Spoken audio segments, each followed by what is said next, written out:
And then all of the recorded lunch and learns do get uploaded to our YouTube channel. So after this is concluded today, I'll get that uploaded this week to our YouTube channel and make sure you have access to it. But I'd like to introduce Amy Andrews and Jess McMacken from Literacy West, and they are going to be presenting today on opening windows for non-native speakers through creative instruction. So thank you, Amy and Jess, for presenting to us today.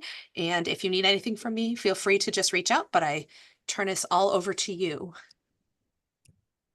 Thank you, Amy. Thanks. Amy, take it away. Okay. I'm Amy Andrews. I have been working with ESL students for the last probably like 5-ish years. And so we did this presentation last year at the NYACCE conference. So we thought we'd do a shorter little version of it today for you guys. I'm Jess McMacken. I've been in adult ed and ESL for 20 years now. I was doing the math the other day and I was like, oh my gosh. But like Amy said, we did this presentation last year. There were physical materials that went with it last year, and we can talk about making those available for any participants who are here today. And I'm sure that once we talk with Amy or Paula, we'll figure out a way to get those disseminated to you.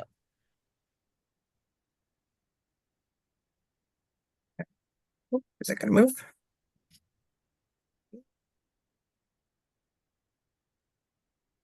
There we go. So with this first slide, we thought that we'd introduce and give you a second to see if you can figure out what any of these boxes say. They all say the same thing. So we thought we'd try in a different couple of languages for you, but any ideas or guesses as to what they say? Oh, we have a correct answer. Do we? Yeah. Wow. Yes. I do have one. I'm very impressed. We deliberately don't include Spanish because there are enough people who are fluent or semi-fluent in Spanish who take these classes. But hey, we've got a Chinese participant and that person knows. That's awesome. It does. Yep. Go ahead, Jess. And like you said, it says open the window. For everyone who is not Chinese, how did you feel when this slide came up?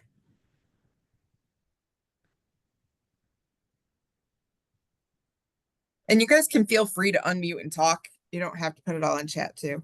Yeah. But I'm reading, somebody said lost, anxious. Yes. Many of us are, type A people and we want to get the answer right. So having something put up on the screen like this, when you don't know the answer, it makes you feel lost or uncomfortable or confused. Thanks, Yes. everybody.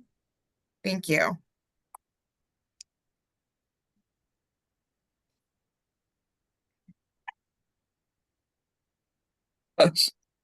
Okay. Okay. So here, I'm like, it's not moving. It's not going very quickly. So here is a quote that we found: to learn a language is to have one more window from which to look at the world. So one of the questions we ask is, how many windows are you looking through? Or how many windows are your students looking through daily?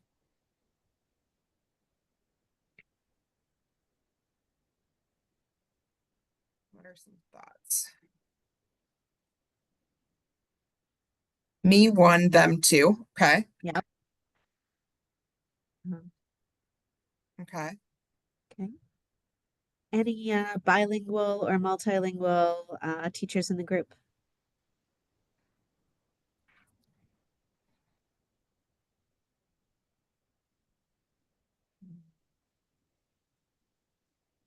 I will say, like, oh, sorry, Jess. I will say that, like, I thought I looked through one, but now when I have students in my classroom that are speaking Spanish and French, and they like repeat the words and try and have me say it, I feel I'm in more windows now, not on purpose, but I am. And I'm just as confused as they are sometimes when they have me repeat words. Um, I had a sort of a glut of Ukrainian students last year or the year before, and trying to repeat and get the sounds right was very difficult for me. My second language is Spanish. I'm not fluent by any means, but I do well enough to get by. And but trying to learn something that was not a Romance language that I couldn't easily hook into was very difficult for me. But like Jennifer said, all of our students are trying to look through at least two languages at all times, or two windows, if you will. I also agree with Tracy. It's difficult to learn Spanish as well. They all tell me it's easy. All my students say it's easy, but I tell them English is easy and they disagree too. So I'm with you. I don't understand why this thing does not turn very quickly. Okay.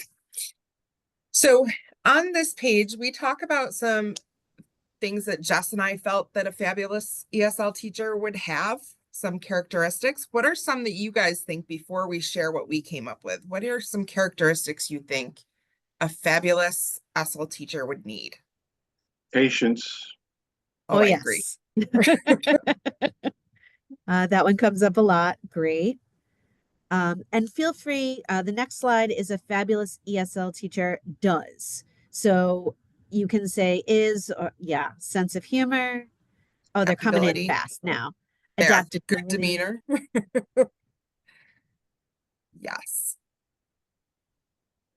Okay. Listening. Huge. Open-minded. Open-minded. Laugh a lot. We laugh a lot in my class as well.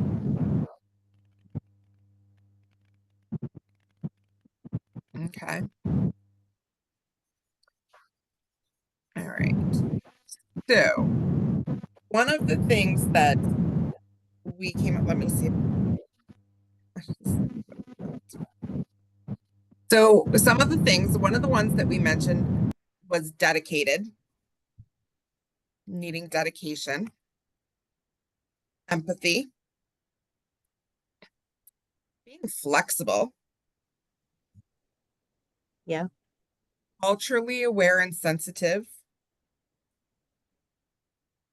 We also had a facilitator and an ambassador. And we also mentioned bold, fearless, brave, all of these as characteristics. And these are not the only ones. Like you guys mentioned other ones that we may not have touched base on. All of those are just as crucial. And a lot of what you said kind of falls into a lot of these same categories. So adaptability is pretty much the same as flexible. A good demeanor comes and sense of humor. All kind of are part of that umbrella. Anybody want to share any reactions or things that struck you as any of these words came up?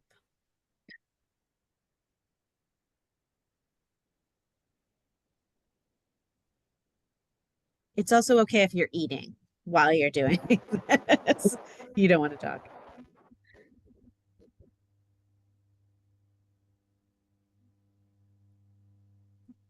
All right, I'm going to go over to the next slide that talks about things that ESL teachers do. Does anybody have anything different that they think they do?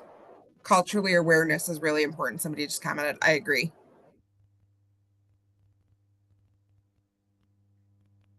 Oh, yes, yes, we did. All right, so here are some of the things we came up with for what teachers do. Oh, I have a. Yeah, it includes everyone. Yes, I agree. So one of the things we talked about was scaffolding lessons. It's almost like we planted Amy there. What does that mean, scaffolding lessons? Well, basically, I think that it really kind of is exactly what Amy Mazer said, includes everyone. Okay. So the idea that very few of us are fortunate enough to have our classes accurately leveled. So there are very few of us who are say, oh, I only teach the high level, or I only teach the low level, or like all my students test exactly at a best plus 2 or 2.0 level NRS 2. Like there are very few of us who can say that. So you're going to end up with a lesson that maybe designed for mid to high level learners, but you don't want to exclude your lower level learners. So you may adapt that lesson some so that you're able to bring in your lower level learners. Or you might say, oh, I really have to teach the verb be. But my high level learners have been using it since they came to this country, 7 years ago. So, how can you level up that lesson so that it's beneficial so that your high level learners are getting something out of it as well? Or I will Thank say, you, Paula. That's a great word that I was looking for. Differentiation. yes. One of the other things I was going to say to add on to what Jess was saying, like in class, I give my students like pictures and I'll be like, write me a sentence about this picture. Some of the lower level, I will give them a sentence starter and have them finish, where the others can just write the sentence on their own. So it's kind of just adapting Okay. the work to each student individually. Without having 15 different lessons. Correct. Oh, a couple more things came in. Okay. Plan proactively, thinking about what you're going to plan and plan accordingly, or what you want to teach them and want them to get out of the lesson. Grouping students creatively. Excuse me, guys, 1 minute. I got a visitor. Be right back. Assess formatively. Using a variety of resources and not just always going to the same thing. A fabulous SL teacher or just teacher in general likes to build or has a great building relationships with their students. And giving helpful feedback. And we'll go into some of these further as we go through our presentation as well.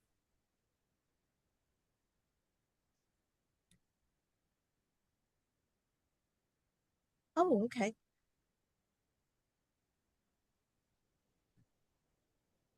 Oh, Mary, that would be nice. Mary says she's only done one-on-one teaching. I'm like, oh, that would be awesome. Although I think there is a benefit to having several students, because then they can work with one another and not feel like it's always a teacher-student thing. But I have not had that experience. Okay. I do agree. And sometimes it's nice too, because if one of them understands what I'm saying, they easily explain it to the others that speak that same language, where I don't have that ability to get it across that way. All right.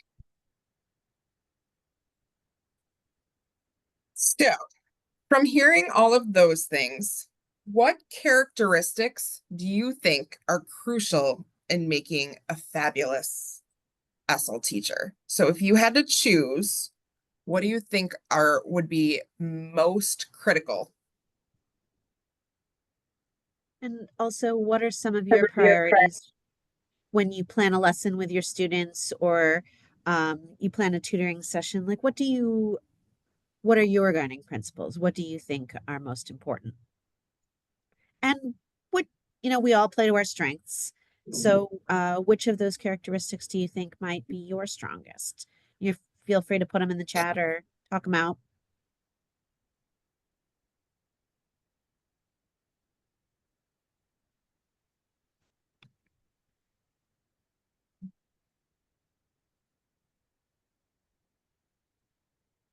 I know for me, I think building like relationships with my students is one of my strong characteristics.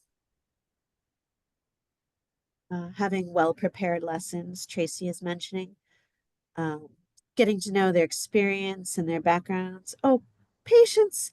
Oh, God bless you. You Yes. used to be a preschool teacher. I'm so impressed. And there's a lot of patience needed there too. Yeah. Yes. Patience. Patience, a lot of patience. When you prepare your lessons, do you have the same exact students every day that come in? Or I know some of us struggle with issues where either you have issues with student attendance, or maybe not everybody can come on the same days. Do you find yourself covering material that you've already covered? I'm seeing awareness of student needs. Yes, absolutely. Yep. Oh, there's those words too. Nicole said flexible and adaptable, organized, empathetic, like a lot of those words that we mentioned. Nice. And Nicole also brought up something that I think we all take for granted in our ESL lessons, knowledgeable about the English language. Yes. Yep. So I know that there are some things that I just did not know about the English language until I started teaching ESL. And then somebody was like, why do we do that? Or why do you do that? Or like, that's the weirdest thing, you know, what's going on with that? Say, I'll get back to you. Right. Because a lot of times I don't know, I've just always done it that way. But oftentimes there's a rule that we can work back to. Oh, okay. I agree with what Tracy's saying. It is hard to not repeat lessons, especially when you have different people coming in and out too. Yes. Yeah. And many of us have people who flow in and out. So correct. It's like, have you done present tense? We're doing past tense right now. You know, there's a lot of, you know, you don't want to repeat yourself, but also some folks need things that some folks have already had. So that's a great idea to keep detailed notes. So you can take this, Jess, if you want. I'll let you. I got it. So we originally were thinking about how did we want to structure advice to people who had probably been teaching a good while for strengthening your ESL lessons. So we kind of went to the source. We read an article that was written about native Spanish speakers, low level English speakers who were asked, you know, what would you like for your teachers to do or to do better? And how would you describe it? You know, what are your experiences? And one of the things that the students said was they have a lot of esfuerzo. And Amy has helpfully put on here, esfuerzo means effort. So clearly, the teachers went to a lot of effort. The students recognized that, they really appreciated that. And they certainly mentioned that, but there were also some like helpful tips they would give to their ESL teachers along the way, just feedback. So this is kind of an opportunity for a little self-reflection. How do you think your students would describe you? What would they say about you? Because this clearly was said by the students. They have a lot of esfuerzo. What would your students say about you? What do you think that they would see in your teaching style or your lessons? If you don't know or you're hesitant to admit, although this doesn't look like a shy group.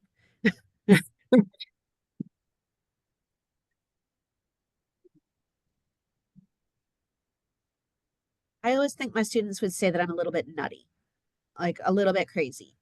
I really like, oh, that's a good one. Organized. Organized, Interactive interactive. lesson. Yeah. Yes. Nice. Okay. I like that Bruce put a question mark after his organized.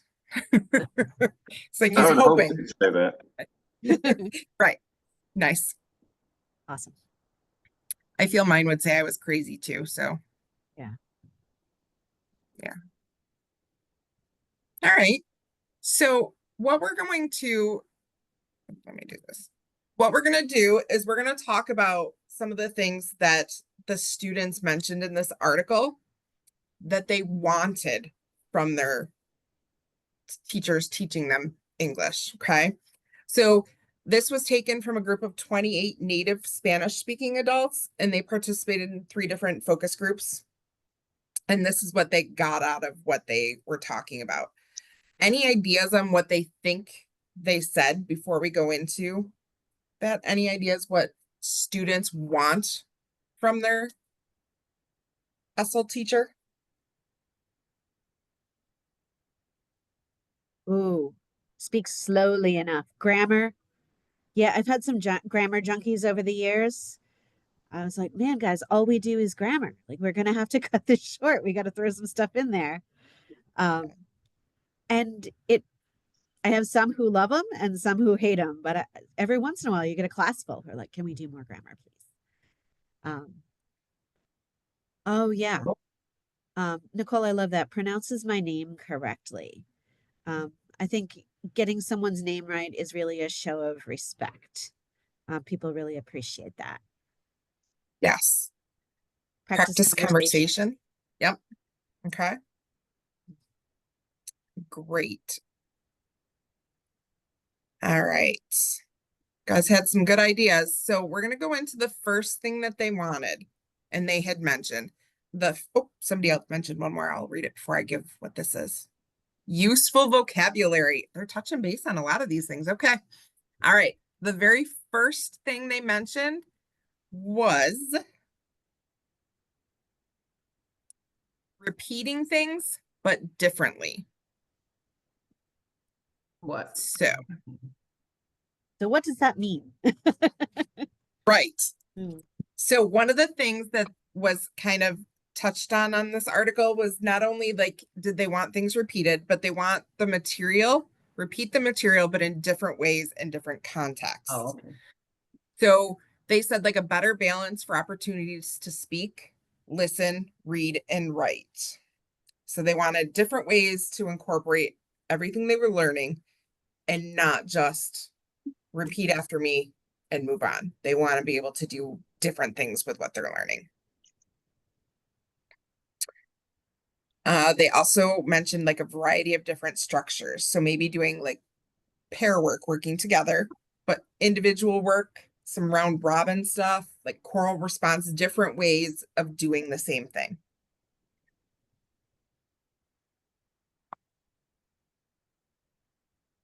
And another thing that was mentioned in the article was changing the context of materials or the material. So an example is writing numbers, but later practicing those same numbers is using like as in dates or times. So using things for more than one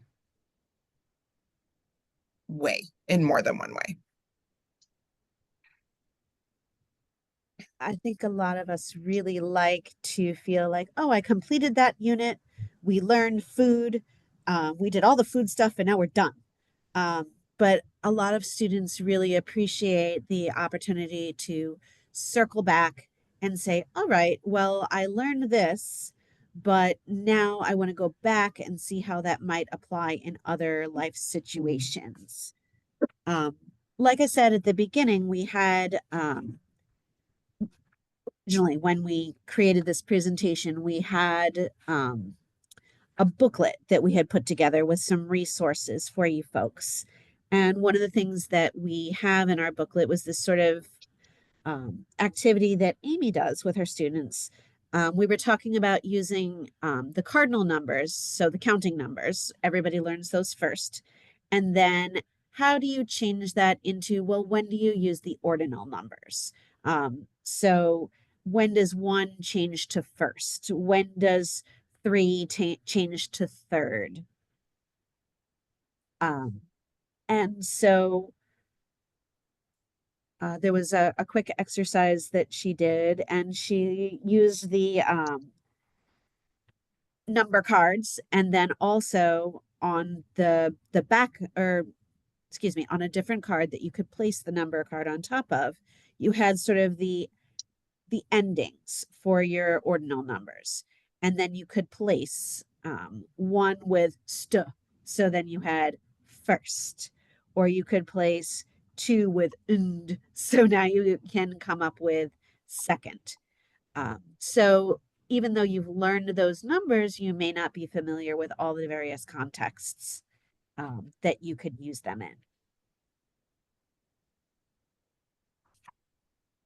Many times those things will come up later. We had also put in here different contexts where you might see, say, the numbers revisited, such as like a simple medical form. You have to put your name, but you also have to put your address. You have to put your telephone number. You have to put your age and your date of birth.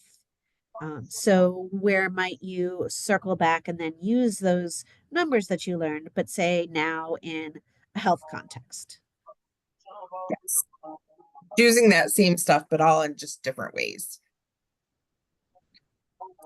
Is there any ways that you guys incorporate some of this, like repeat but differently? Like how, like just mentioned, I do use it for cardinal and then into ordinal. And we'll talk about the calendar at that point too. Are there ways that you're incorporating things in your room this way? And it doesn't have to be numbers. It doesn't. It could be any way that you repeat something, but it's done differently in a different time. Thanks, Bob.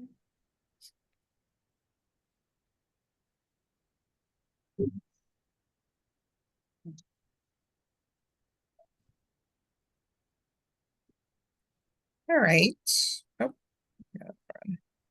Oh, I like that. oh, I like that too. That's a great way of reviewing too. Yeah, good summative assessment. This person says at the end of each unit, I create a game to repeat what we learned in the past unit. And it's a lot of fun. And I bet that would be a lot of fun. Students love games. They do. I certainly do. Yes, they do. All right, let me move on. All right, so this was the first thing that they mentioned they wanted from their teachers. So we're going to move on to the second thing that was mentioned in that article that they would like from their teachers, and that is to spend more time on topics.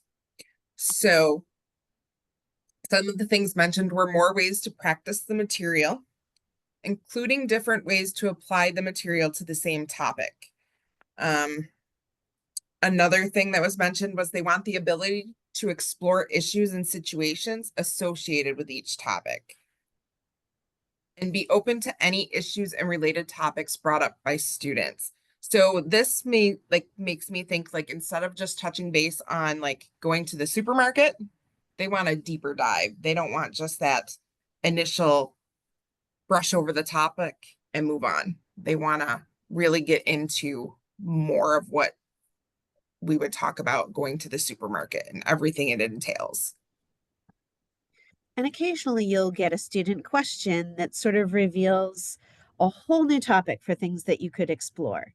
I know that sort of a logical extension from, say, food might be going to a restaurant. And Amy and I have definitely both had some fun with these extensions that come from students.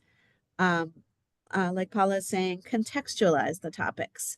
So, for example, we were going to a restaurant and we were talking about how do you order and, what do you say when people come to the table? And something that came up in one of my lessons was a student said, I don't understand what you just said there. And I said, okay, back up. What did we say? And it was the expression all set. Are you all set? Sometimes, say, a waiter or waitress will say to you, oh, are you all, or would you like more coffee, or are you all set? Sometimes when we pay the check, we say, oh, it's all set. And my students had no idea what that meant. They said, I don't know what you're talking about. So even though we had originally started with food, we stayed open to that topic that was brought up by the students saying, well, in this situation, I don't really know what's going on. So that gave us a chance to sort of branch off and explore. Amy, did you want to talk about your fast food adventures? Oh yeah, I've talked about a lot of my students when asking, like I asked one student the one time what one of her goals was, and her goal was to be able to order at a drive-in or a drive-through. And I was like, oh, okay. So we practiced with different menus. I would get offline and print them and different things. But I also spent a little time on talking to them that when they do get to the drive-through, they're not going to hear a voice just like mine either. They're going to hear a voice like this. So that's how I would talk to them, was like muffled my voice, because that's what they're going to hear. We had a lot of fun with it, and they were muffling their voice to each other. But then I did have one when she finally did go through the drive-through and did her order, and she came back and she's like, they did sound like that, and it was all muffled. I was like, yeah, I know, like that's what you're going to hear. So learning those things, because I didn't want them to think they're going to pull up and just hear a normal everyday voice, because that's not what they're going to hear in that drive-through. Yeah. It talking about being all verbal. I used to tell my students, and this was back before the prevalence of like video chat and that sort of thing. The phone was kind of the final frontier. People did not want to talk on the phone because they couldn't see your visual cues. Video chat has kind of gotten us away from that a little bit. But yes, people will talk about when you remove the visual context, whether it's through a drive-through or over the phone or whatever, you find that you're really straining to understand. And a lot of students will say, I'm done. I don't want to interact that way. One of the things that I included in our original booklet as a resource, there's a website called ESL Fast, like fast or slow. And they have these funny little conversations, different dialogues. And one of my favorite ones was house cleaning day. And it's just short conversations. You can print them out for your students. You can also listen to them if you like at regular speed, half speed. But my students tended to like them because they're always a little comical. So, for example, this one says, I have to clean the house. And the other person says, yes, it's very dirty. And they say, you can help me. And they say, why me? Because you helped make it dirty. What do you want me to do? I want you to clean the bathroom. Oh, that's easy. Clean the sink, the tub, the counter, and the toilet. That's a lot of work. Tell me when you finish. And then the funny little end is, I don't think so. You'll just give me more work. But all of the little dialogues are like that. And one of the things that came up when we were doing it is that people didn't know what I meant by counter. They were good on tub, they were good on sink, they were good on toilet, but then we had a discussion about what does it mean when we say counter. So even just a simple dialogue, spending more time on the topics than just say going over it with the Oxford Picture Dictionary, they had included counter. And I thought, oh, that was really important. And one of the things I did want to bring up too, because I know when you're talking about hearing, even, and like, I think it was Amy that mentioned, even listening to English speakers, sometimes it's hard to understand what they're saying. I do try and focus with my students too, because they're out of habit when they don't understand right now. All of them keep saying yes. I'm like, don't just keep saying yes. I had one that said he goes to the bank and he just hands everything over when he doesn't understand and just gives them everything. He goes, I gave him my license, I gave him my social security card, I just gave him everything because I didn't understand. So I just said yes and gave him everything. So I'm like working on them with, don't just say yes, because who knows what you're saying yes to? It's probably not a good habit to just say yes to everything. So we're working on that too, and other things we can come up with, saying maybe repeat, or can you say it again, or explain more, anything else, but don't just keep saying yes. Oh, yes. Mary, we will try to make these resources available to you. The booklet sometimes has minis or like previews, but we also have some full versions. And we'll try and make it available to anyone who participated in the Lunch and Learn. Yes. And I'm sorry that you keep getting bounced out. Connection is stinky. All right, here is the third thing that students mentioned, was don't fall into a vocabulary rut. I think this is very easy to do. A lot of time is spent on learning the vocabulary, but they felt they don't get enough time using it. Another thing that they mentioned was flashcards, games, labeling, and matching vocabulary are important, but not all that is needed. And learners want the vocabulary, in sentences, dialogues, and in doing other tasks. So they want to do all of these things, but also they can't just focus on vocabulary for the whole time you have them. And we all have students who are like vocabulary junkies. They just want to like keep a notebook with all of the vocabulary that they're learning. And it's very easy to play into that. It's like, oh, they want it. Right. And the trick is to, you know, also get them to use it. Yes, if they have it, like I get they need vocabulary, but also they need to know how to use it and not just vocab.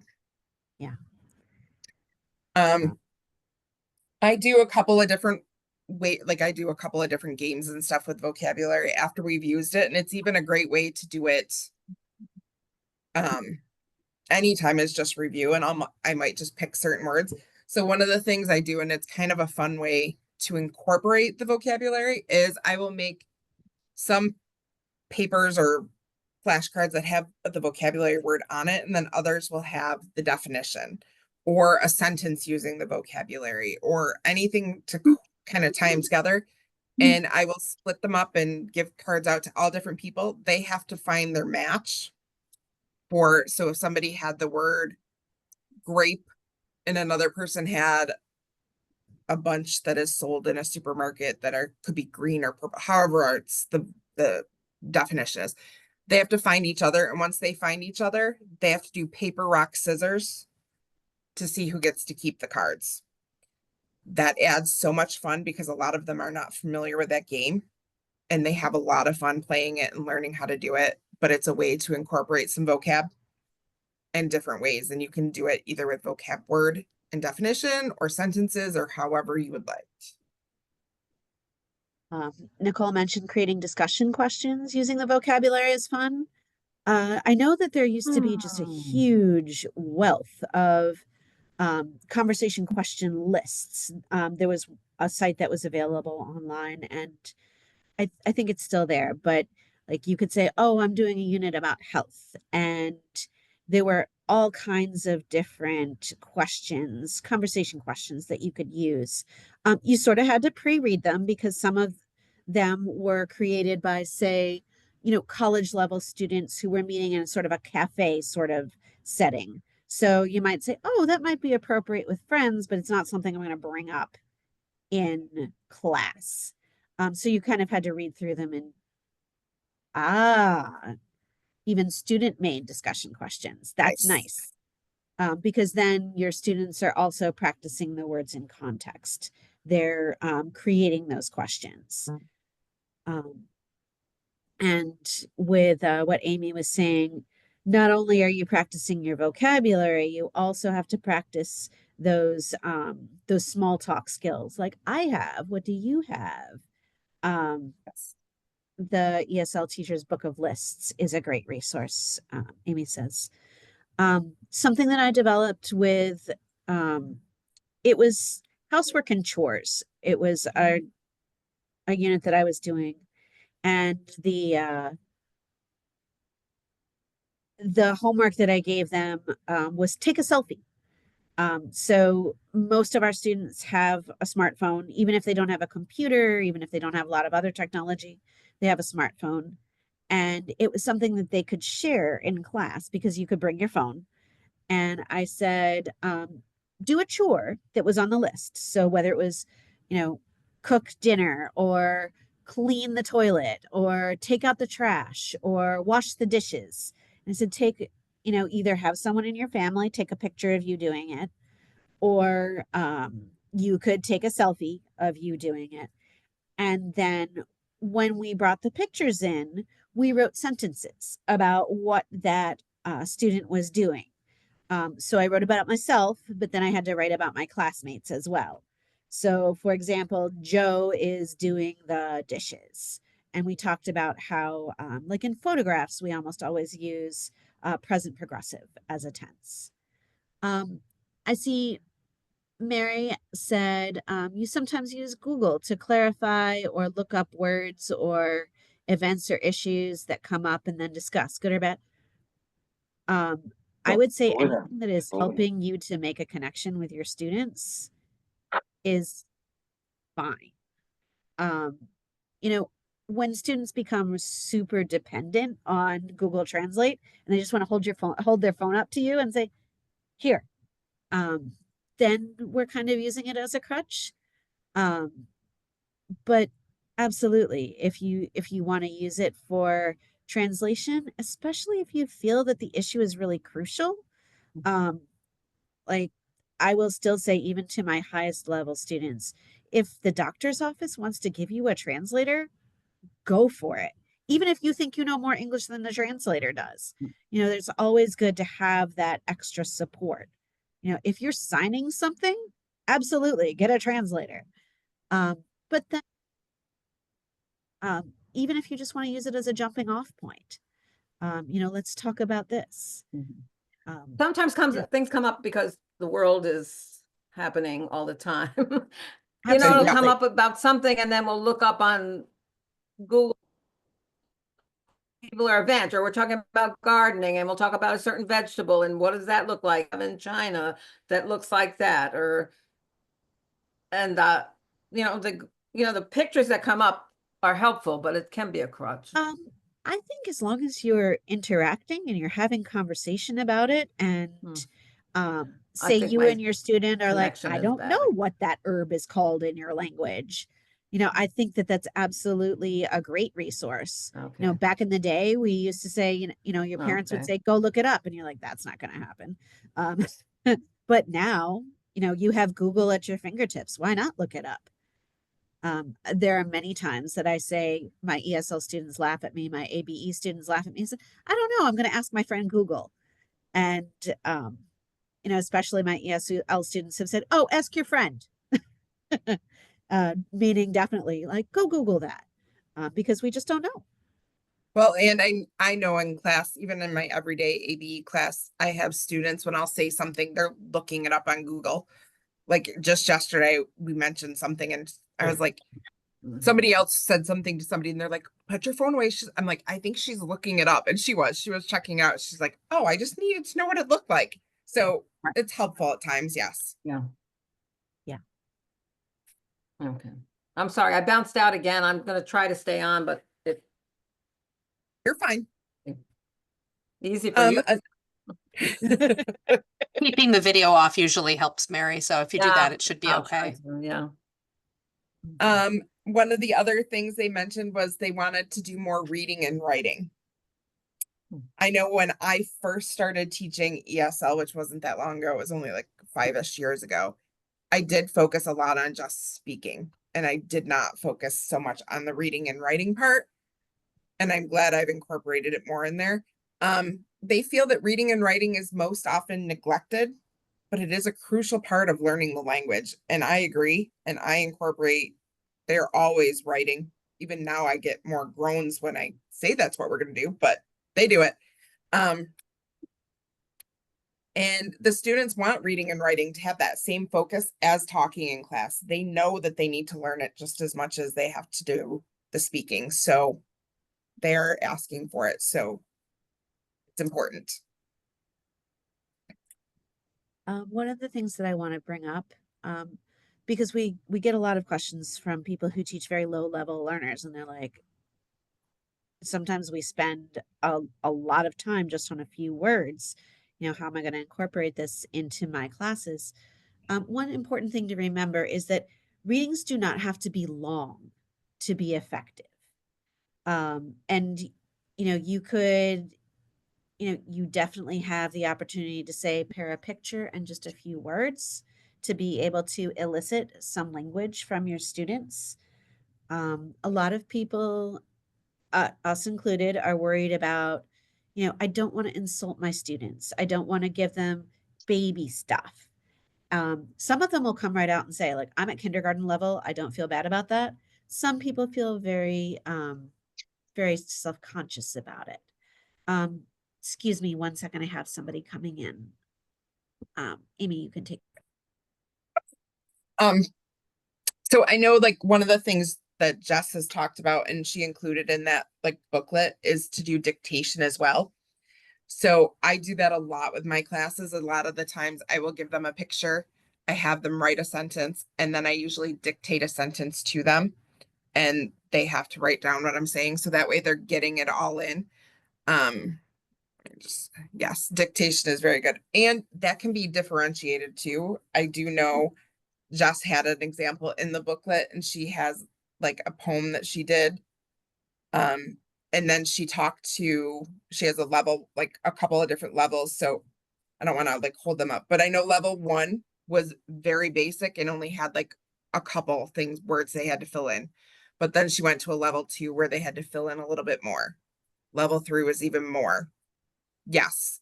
And that it doesn't have to be whole sentences. You're right, Nicole. So that is one of the things that they mentioned they want to is just more reading and writing and not just focusing on speaking all the time. I'm just going to move a little quicker because I know we're running a little short on time. So one of the other things students mentioned that they wanted was to know how we're doing. Sometimes as teachers, we forget to tell them all the time how they're doing. We might say like, you're doing a great job, but we don't tell them overall how they're doing. So they want more opportunities to see exactly how they are doing. And they want more consistent and concrete feedback from the teachers.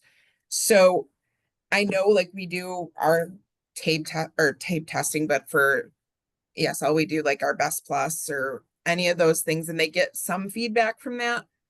But they want to know more on a daily basis too, how they're doing. So some of the ways that I've incorporated this is I do a thing called the telephone game. A lot of times I just was playing ball with them the other day and I would give them a number and they had to give me the next 2 numbers in English. The hardest part for them is to understand the difference between 70 and 17. So hearing that difference, they have trouble with. So I've created like this telephone game too, and I use minimal pairs and I do use those numbers and I fill in all the squares. There's 10 boxes, just like a telephone. And I read off 3 numbers at a time and they have to write down those 3 numbers, the words that I read, the 3 numbers, so that they're giving me a telephone number at the end.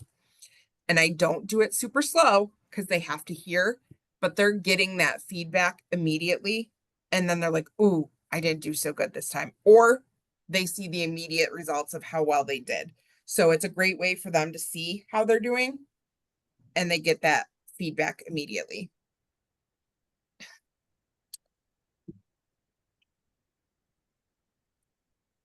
All right.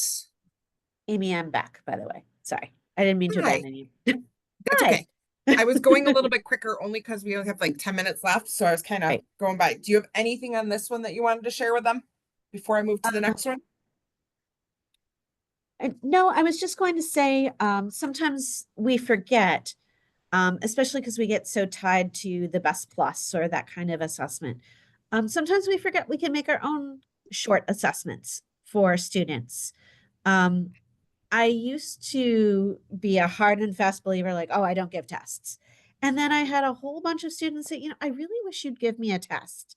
I was like, really? You want me to give you a test? And they're like, yeah, I really want to know how I'm doing. So one of the things that I ended up developing was like a little quiz. For example, we were learning family words, and I would give them like a little family tree, and you had to say like how everybody was related to one another, how many people in the family, how many females, how many males, different ways. And, we'd go over the answers, and I was like, the worst thing that can happen to you is that like you don't do very well. You're not going to get kicked out of class or anything. And so it was very low stakes, but they loved it. They loved being able to know very quickly, like, oh, I know this, or I really don't know this. I need to practice it again. So that was my quick ad. This one, again, I know I was victim of this as well. They want more than just the simple present. So when we teach any words and we're just giving them the present tense, they need to know more. They need to know the past and and present and the future tenses to be able to communicate properly. So by only giving them one, we're not helping them to be able to continue learning in that language and go on. How can we talk about our life if we can't use past, present, or future tenses? So again, like I said, I know I've done it before. We would start out with this one worksheet I do most of the time where they have to tell me what day it is, the date, and we kind of go through today is blah, blah, blah. So they get used to saying that. But then one of the last questions on it, after I asked how the weather is today and tell me something you did yesterday. Well, I never gave them any of those past tenses. So most of them are like, yesterday I go to work. And I was like, okay, well, let's fix that. And I'm like, but I've never taught them they need to say went. So they know they need to know these tenses. So here's one of the examples when they're like, we want to make sure we're doing more than just present. And I'm like, oh yeah, that's probably smart. I know one of the places that I used to work, they wanted a student log of like everything, not everything, but they wanted at least a couple sentences of like, what did you do every single day in class? And I thought, oh my gosh, this is going to be horrible and overwhelming. But what we ended up doing is we turned the greeting from yesterday into the summary of what we did. And then we would write it the next day. So like we'd leave the greeting up, today we will. And then we'd turn it into yesterday we did. And I got, I had some fancy pants students who really like to tackle it. They said, oh, can I do the greeting? Or, oh, can I, change it from today to yesterday? And then we noticed it was the same people all the time. So then we started taking turns because we always had the same volunteers. But they got to the point where they would help each other as well. They would say, oh, she made a little mistake. Can I fix it? And I said, yeah, go tell her gently. But they really didn't need to be told to do it gently. They really had a very good respect for one another. So it actually worked out a lot better than I thought it was going to. I was really in fear when we first started it, but it was okay. All right. I have two more to go. So this next one is to know when to say, that's all you need to know right now. I have a lot of students that are always like, well, what if we did this? Can we go there? Like, we need to just stop right there because you don't need that right now. Students don't need to know everything all at once, and they can't know everything all at once.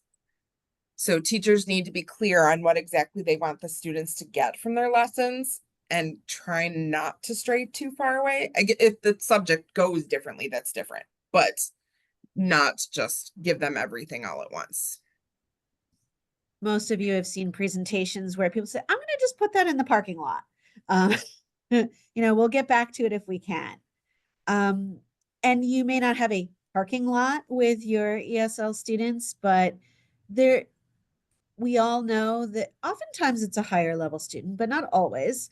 Somebody who wants to kind of take you down a different rabbit hole because they have questions.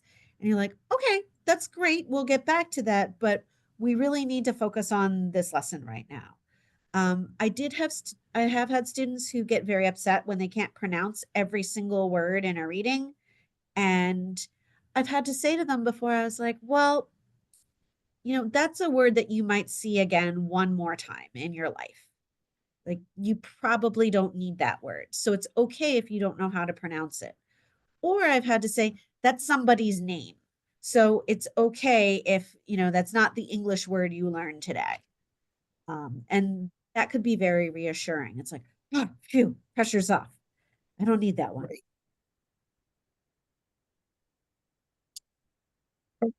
Okay. So then this one, the last one they talked about was watching your teacher talk. So they want you to present lessons in an understandable way. And the students reported that teachers can use complicated language, and that may distract or confuse them while a teacher's presenting a lesson or information. I also know too, as teachers, we all know there's lots of acronyms as well. So if we accidentally insert those in there, they're like, wait, what are you talking about? So you want to make sure you're watching that teacher talk, because it can get out of control sometimes. I know I'm not as likely to do it with ESL anymore, but sometimes I even do it with my ABE students. They're like, wait, what? And I was like, that's just a fancy way of saying. Or in teacher school, I learned this and they call it this. But what all you need to know is, and that kind of helps. But yeah, it's very easy to fall into the acronym trap. Yes. Another thing too is idioms at times too, because a lot of the ESL students don't necessarily understand all of those idioms unless it's part of your lesson, which I have incorporated some of those in lessons, but also just watching it in your everyday language with them because they don't understand them. Amy, I think there was actually one more. We lied. Was there one? Oh, yeah. Sorry, I did lie. Talking to them about the learning process. Mm. So keeping students aware of how they are doing. Students can help the teacher adjust instruction based on how they learn best. So I do ask my students a lot of times, well, how do you learn? What helps you? Because I want to help them the best that I can. And asking your students input on topics or themes they want to learn next. We kind of talked about this earlier too. Is very important. I like what Nicole had to say here to the last one, and not too much teacher talking time overall. We became teachers, we love to talk. That's one of the reasons that we became teachers. But you're right, when somebody's learning a language, they need the chance to practice. And they're all too content to sit back and let you talk. But really a lot of the learning happens when they have to produce. And this person says the one way teaching adults can differ from teaching children. They have more awareness of what they want or need to learn. Especially in the beginning, they'll be like, I need everything. I want to learn everything. But then after a while, once they've started to learn a few things, they say, oh, that's a thing that I need. They can more easily identify what they need. Yes. So this here, we usually give people some time for reflection. You guys are going to have plenty of time as soon as we get off here. Well, hopefully, maybe you'll have some time. I don't know. You probably will be back to work, but just think about what we had said, and you want to kind of figure out how you can implement some more of the stuff that you may not have thought of, or maybe you're already doing it into your classroom. But we also wanted to leave you with this. One of the quotes that I found when we were doing this, and I thought this worked out perfect. The fact that you worry about being a good teacher means that you already are a good teacher. So we wanted to leave you with that, to let you know that the fact that you're here today and trying to improve already means you're a good teacher. So. And thank you for all of your time and your participation. It's a lot to use your lunchtime to come out and learn something new rather than just like close the door and enjoy the silence for a few minutes. So thank you to everyone who came out today and participated. We really appreciate you.